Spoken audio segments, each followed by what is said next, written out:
O mandamento da Constituição, como já salientado, foi estabelecer a perspectiva não dogmática, no sentido de não civilista,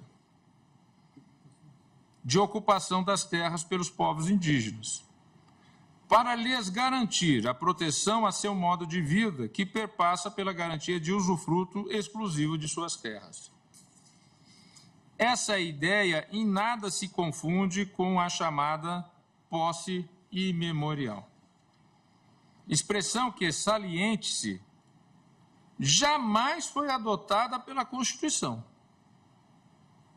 Melhor dizendo, foi intencionalmente afastada pelo Constituinte. Precisamente para que não se desse essa conotação no exame do texto constitucional.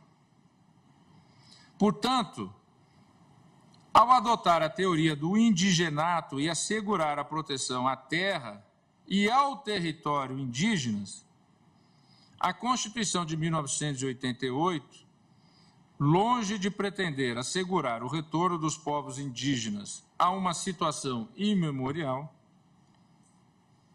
pretendeu ser firme, sim, quanto à necessidade de se lhes assegurar seu modo de vida e a permanência dela, o que perpassa necessariamente pela ocupação de suas terras em extensão que toma por base os critérios precisamente definidos no texto constitucional, ao estabelecer o conceito de terras tradicionalmente ocupadas.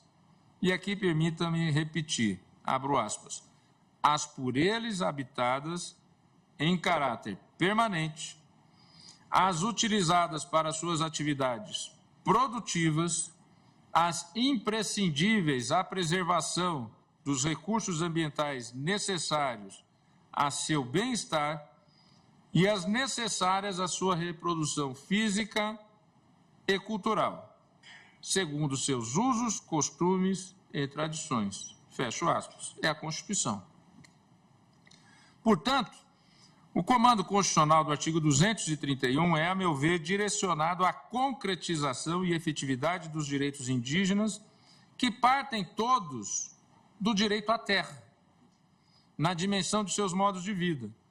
E não há no texto constitucional previsão normativa a constituir um suposto marco temporal, a consagração que pretendeu efetivar. Em razão disso, quanto às teses, acompanho a seguinte proposta do eminente relator, com algumas alterações de redação propostas pelo eminente ministro Alexandre de Moraes.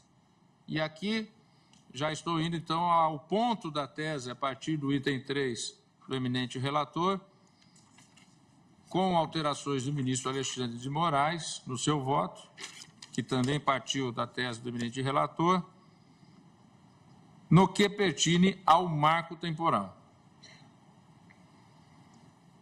E aqui, então, eu acompanho a redação proposta pelo ministro Alexandre de Moraes. Item 3.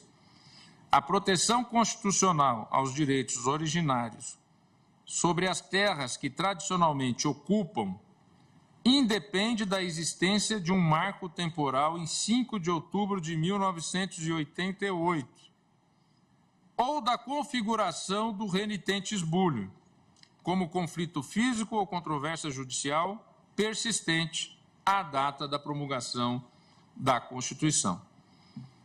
Do ponto de vista objetivo, também é o sentido da tese formulada pelo ministro relator, mas com outras palavras.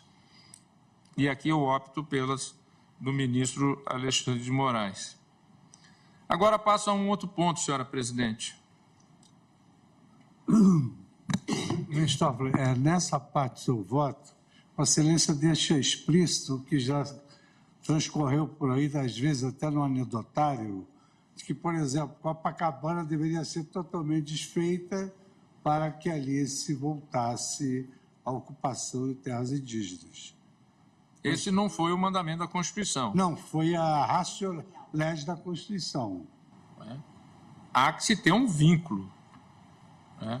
Agora, esse vínculo não está obrigatoriamente no marco de 5 de outubro de 1988. Marcado Copacabana. Por favor. Ministro Gilmar, vou reler aqui, então, quanto ao marco temporal. Eu estou dentro do mesmo espírito do voto do relator, mas com a redação proposta pelo querido amigo Alexandre de Moraes. O item 3 da tese é a proteção constitucional aos direitos originários sobre as terras que tradicionalmente ocupam, independe da existência de um marco temporal em 5 de outubro de 1988, ou da configuração do renitente esbulho, como conflito físico ou controvérsia judicial persistente à data da promulgação da Constituição.